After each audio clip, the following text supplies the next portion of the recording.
Candidato, chama atenção que o senhor aparece na última pesquisa Quest, pontuando melhor do que alguns ex-governadores, como Romeu Zema, como Aécio Neves. O senhor tem um desempenho importante no último levantamento de segundo turno, ganha pontos relevantes, enquanto os outros não estão conseguindo crescer. Ao que o senhor atribui esse desempenho? Tudo bom, Raquel? Tudo bom? Uma boa tarde a todos que estão nos assistindo. Obrigado pela oportunidade. Primeiro eu vou começar concordando com o ponto que foi colocado na análise inicial, que, de fato, o nome de terceira via não tem muita chance. Eu não sou da terceira via, eu vou substituir o Flávio como o único candidato de direita nessa eleição. E assim eu sou, e assim me colocarei no segundo turno. A segunda coisa, eu não fico surpreso por estar à frente dos governadores, simplesmente porque eu sou um pré-candidato hoje superior a eles. Não é natural, não apenas me comunico melhor, eu sou presidente do meu próprio partido, os demais pré-candidatos, eles infelizmente têm que se submeter a decisões erradas que vêm dos partidos deles, então eu acho que era um caminho natural. Na verdade, eu não estou surpreso com essa pesquisa e nem concordo com o resultado dela, porque tranquilamente eu tenho muito mais do que 3 pontos percentuais hoje na preferência do brasileiro. Mas ao que o senhor atribui? O senhor está tendo um desempenho melhor do que governadores que governaram estados importantes, que já teriam um recall do público? A qual tipo de estratégia, a forma com que o senhor está se apresentando, como que o senhor está se colocando, que está tendo essa familiaridade com as pessoas? É o que eu disse, eu sou um pré-candidato superior. Quando eu digo superior, eu apresento um conjunto de propostas melhores, eu realmente rodo o Brasil e vejo os problemas reais do Brasil. Eu, em vez de ficar, ora, xingando Lula ou puxando o saco do Bolsonaro, como infelizmente fazem os demais pré-candidatos, eu me posiciono sobre os erros dos demais e apresento soluções sobre tudo. Então, quando eu vou para o Nordeste, eu trago uma posição otimista sobre o futuro do Nordeste. Eu vou falar, por exemplo, sobre como industrializar a região, como transformar lá num polo de data center, como investir em energia. Quando eu vou para o Sul, eu vou falar do problema do Pacto Federativo, da ausência de investimento em estradas para o agricultor no Sul. Quando eu vou para o Rio de Janeiro, eu falo do problema das favelas, do crime organizado e trago sempre soluções. Ao invés de ficar nessa energia negativa e nessa briga meio inútil que a gente vê na política brasileira, eu trago propostas. Ao fazer isso, as pessoas começam a reconhecer, primeiro os mais jovens e depois o montante geral da população. Então, eu acho esse um processo natural, porque na prática ninguém está fazendo isso. Eu fico surpreso que partidos que têm tanto dinheiro, fundo partidário, etc., não consigam fazer o básico. Eu só estou fazendo o básico, então não fico surpreso. Candidato, o senhor disse que só vai substituir Flávio Bolsonaro. E nas suas redes sociais, os seus vídeos fazem muitas críticas a ele, mais do que ao presidente Luiz Inácio Lula da Silva. Por que o senhor acha que só é um candidato melhor do que Flávio Bolsonaro? Eu não estou envolvido em escândalo de corrupção e eu tenho proposta.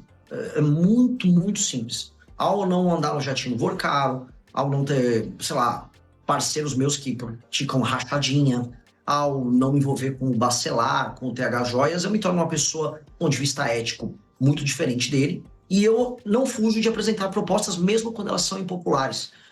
O Flávio fez uma declaração recentemente dizendo que, olha, eu não vou apresentar nenhuma proposta porque eu vou perder voto. Eu vou falar tudo que precisa ser feito, mesmo que isso me faça perder voto, senão eu seria um estelionatário. O estelionato eleitoral é justamente mentir para o eleitor, falou que vai fazer A e depois faz B. E sobre bater nele, no Lula, depende do dia. Tem dia que eu vou bater mais nele, tem dia que eu bato mais no Lula, depende do que cada um aprontou no dia. Eu vou chamar os nossos analistas para participar da nossa conversa, candidato. Vou convidar aqui a Vitória Abel. Pré-candidato, a minha dúvida é justamente em como que o senhor pretende atrair esses eleitores de Flávio Bolsonaro, porque tem uma parcela da direita que de fato parece ser fiel à família Bolsonaro, né, ao nome da família Bolsonaro, aquele em torno de 20% a 30% do eleitor que parece que não desiste de votar na família, independentemente de denúncias que aparecem ou não. Como que o senhor pretende conquistar essa parcela do eleitorado, já que o senhor já se vê num segundo turno? No segundo turno ou no primeiro, só para qualificar a pergunta? Não, porque o senhor disse que vai substituir Flávio Bolsonaro como candidato da direita, então eu imagino que o senhor se veja no segundo turno.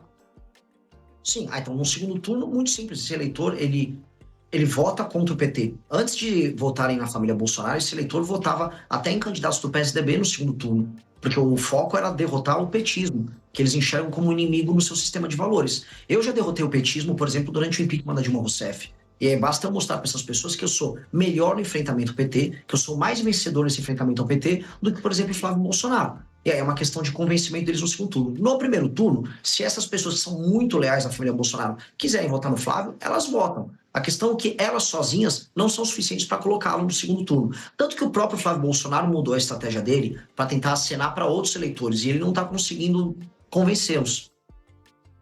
Candidato, queria convidar o Yander Porcela. Eu tenho mais perguntas, mas queria convidar primeiro o Yander Porcela para fazer uma pergunta. Yander. Candidato, boa tarde. Eu queria saber um pouco mais sobre o que o senhor pensa de economia. Caso seja eleito presidente, o senhor defende uma agenda mais liberal? Defende, por exemplo, privatização da Petrobras, dos Correios, das estatais em geral? Como que o senhor está fazendo esse programa em relação à economia? Primeira coisa, o Brasil tem um grave problema fiscal. A pessoa que está me ouvindo em casa tem que entender. Hoje os juros estão altíssimos, muito, muito altos. E os impostos estão altos. E se a gente olha a inflação, ela voltou a subir. Isso gera, basicamente, um empobrecimento geral da população. Isso dá porque o governo está gastando mal, está gastando demais, e a tendência é que as contas públicas estourem. Portanto, eu vou ter que fazer o que todo brasileiro está fazendo em casa agora. Eu vou ter que cortar despesa. E eu vou cortar despesas, começando pelos privilégios, começando pela elite brasileira, especialmente empresários que pegam renúncia fiscal, mexendo com gente do judiciário, e depois indo para gastos estúpidos que acontecem nas áreas previdenciárias, por exemplo, privilégio na área da Previdência, e correções para fazer com que o Brasil, na parte de gastos e políticas sociais, funcione como os países sérios. Aí eu economizo, e economizando os juros cai, o Brasil possa, daqui 1, 2 anos, começar a cortar impostos, diminuir as alíquotas de impostos, e também a inflação diminui. Isso tem um efeito muito positivo na economia. Segunda coisa, privatizações. Depende da empresa pública. Correio tem que privatizar. Petrobras, hoje com o mundo em crise, com recursos naturais sendo utilizados como barganha, eu não entregaria uma empresa estatal brasileira para uma estatal chinesa, como a PetroChina, ou para a Aramco, que é a estatal da Arábia Saudita, que são as empresas hoje que estão aí no mercado olhando para a compra de estatais de petróleo de outras nações. Não farei, tenho que usar isso como uma reserva estratégica. Agora, para outras empresas públicas que não têm, vamos dizer, função de serem estatais, eu vou vender mesmo, vou privatizar. A Petrobras seria a única empresa, então, que o senhor não privatizaria? Não, a Embrapa, por exemplo, eu não privatizaria. Candidato, o senhor já disse que é um admirador de Javier Milei. Por quê? Porque o Javier Milei, ele foi muito sincero no processo eleitoral argentino em falar que eles precisariam fazer reformas muito duras e que as supostas políticas sociais que encheram o Estado argentino de gastos não funcionavam e que quebraram a Argentina. E ao falar isso, ao invés de ficar contratando um marqueteiro para enganar o eleitor com palavra bonitinha, ele cativou os eleitores para uma causa. Portanto, ele, enquanto presidente, está representando uma causa, que ele chama de enfrentamento à casta dos políticos e aos gastos exagerados. E ele começou a apresentar seus primeiros resultados, como queda de inflação, redução do déficit na Argentina, que é absurdo, e começar a apontar, a boas expectativas em termos de crescimento econômico lá. Então eu admiro esse tipo de coragem que ele teve. Acho uma coragem realmente admirável e eu gostaria que os pré-candidatos do Brasil adotassem essa postura de falar a verdade, doa quem doer. O senhor tem ideias econômicas muito consistentes, candidato, mas, por exemplo, o seu projeto de desfavelização, como que o senhor financiaria ele? Duas maneiras. A partir do momento que a gente reduz as despesas do governo, o governo pode montar um programa de investimento em infraestrutura que inclua esse processo de desfavelização. O segundo é um modelo de leilão reverso, igual já existem em outros setores da economia brasileira, chamando a iniciativa privada para participar disso. E como? Selecionando as áreas que participariam do Programa Nacional de Desfavelização, primeiro retirando de lá o crime organizado, e ali você montar verticalização onde é necessário verticalizar, recuperação das habitações pré-existentes se tem como recuperar, criação de áreas comuns, como praças e áreas comerciais, e treinamento, inclusive, para as pessoas trabalharem nessas áreas comerciais próximas, tudo financiado em parceria com a iniciativa privada, de modo a criar bairros funcionais. Com base nisso, e aumentando a capacidade de investimento do Estado brasileiro, a gente consegue mudar essa principal chaga do Brasil. Todo mundo sabe que viver em favela é muito ruim para as pessoas que moram lá. E só, artista e intelectual acha bonito. Então, nós vamos enfrentar esse problema e, do ponto de vista econômico, isso vai se tornar uma solução e não um problema. Eu não estou falando em torrar dinheiro num programa para muita gente é inútil porque tem gente que acha bonito favela. Eu estou falando em algo que vai integrar as pessoas e aumentar a produtividade daquelas pessoas das favelas, do que ao serem tratadas com dignidade, terem um bairro bom para morar, elas vão trabalhar melhor, produzir mais, estudar, que no fundo elas estão sendo respeitadas como cidadãos. Vitória. Essa última parte, pré-candidato, que o senhor falou de retirar, por exemplo, o crime das favelas, a gente sabe que é um problema bastante difícil de se resolver. Muitos diferentes governos, tanto nacional quanto governos estaduais, não conseguiram fazer isso. Como que o senhor pretende fazer isso? E só mais uma pontuação em relação aos gastos, né? Porque o senhor fala de diminuir gastos do governo, mas a gente sabe que boa parte dos gastos hoje são despesas obrigatórias, estão completamente amarradas na máquina pública e até mesmo vinculadas à Constituição. Como que o senhor pretende também fazer isso? Contar com o Congresso também para modificar a Constituição? Com certeza. E começa por aí mesmo. Inclusive, para eu já citar um exemplo do Milei na Argentina, para não parecer que eu estou enrolando alguém com isso, nós já protocolamos a PEC, que é uma PEC de ajuste fiscal, protocolada pelo deputado Kim Kataguiri, está no Congresso Nacional na fase de coleta de assinaturas, e lá nós temos todas essas alterações na Constituição para acabar com certas vinculações e indexações que fazem com que o orçamento estoure. E eu tenho como obrigação convencer o Congresso Nacional a votar isso ainda este ano. Ou seja, venci a eleição em outubro, e em novembro e dezembro eu tenho que trabalhar com o Congresso para fazer essa transição. Sobre o processo de desfavelização e enfrentamento ao crime organizado, veja, nunca de fato o governo brasileiro tentou. Desde a redemocratização, desde 88, não há um trabalho coordenado para destruir o crime organizado no Brasil. A gente teve alguns trabalhos dos governadores, houve o projeto, por exemplo, das UPPs no Rio de Janeiro. Mas as UPPs, do que adiantava você fazer, por exemplo, a ocupação militar da favela, se a continuidade do crime se dava através das legislações brasileiras, tanto de processo penal, lei de execução penal e de código penal, que são frouxas e brandas no combate ao crime. As penas brasileiras são baixas em geral. Também não há um estatuto, né, do ponto de vista jurídico, especial para o membro da facção criminosa. Logo, ser membro de uma facção não torna, por exemplo, um bandido diferente ou muito diferente de um bandido comum. E aí isso gera um incentivo para o funcionamento do crime organizado. Por isso que as UPPs no Rio de Janeiro não funcionaram. Não dá para fazer ação isolada, vai ter que ser uma ação integrada com o governo federal, quase entendida como uma guerra contra o crime. Nesse meu ponto, entendida como uma guerra contra o crime, para acabar com os caras de cabo a rabo. E tem que ser isso, de cabo a rabo. Tem que ser pela primeira vez, desde que o Brasil tem a Constituição recente, de 88, um compromisso do governo federal em erradicar o crime organizado. Candidato, como acabar com a corrupção? Igual acaba com o vagabundo, o criminoso faccionado. Aumento de penas e fiscalização. O que breca o cometimento de crime sempre é, a certeza da punição e 2, o peso da punição. Se um bandido sabe que ele será punido e que a punição é pesada, ele vai deixar de cometer o crime. Aqui no Brasil, tanto para o crime armado, né, o crime, vamos dizer, violento, quanto para o crime do colarinho branco, essas duas coisas são quase incentivadas. Mas ela está enraizada dentro do Congresso brasileiro. Como que o senhor conseguiria fazer isso tendo que lidar com esse Congresso?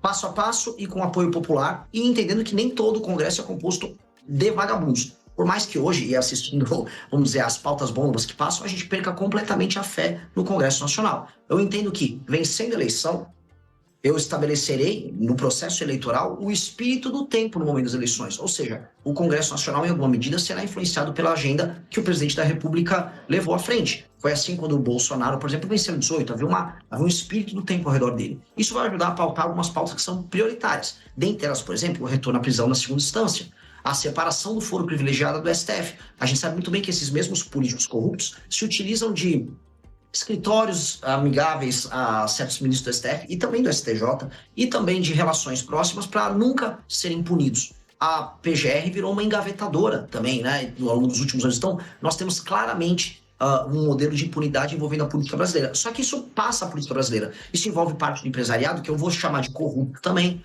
Isso envolve todos os tipos de crimes de colarinho branco, que quase hoje não tem punição. Há uma certeza de impunidade para eles. Yander?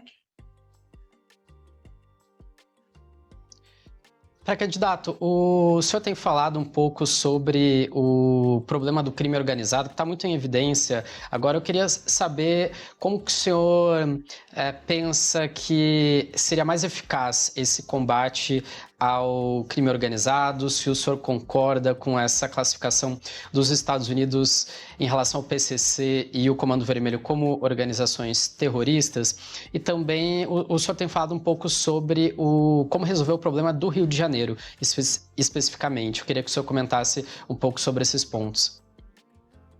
Ó, o enfrentamento ao crime organizado no Brasil, ele sempre foi feito de maneira fracionada. Nunca houve uma estratégia de enfrentamento. Pro espectador que está nos assistindo, existem 2 modelos de facção criminosa no Brasil.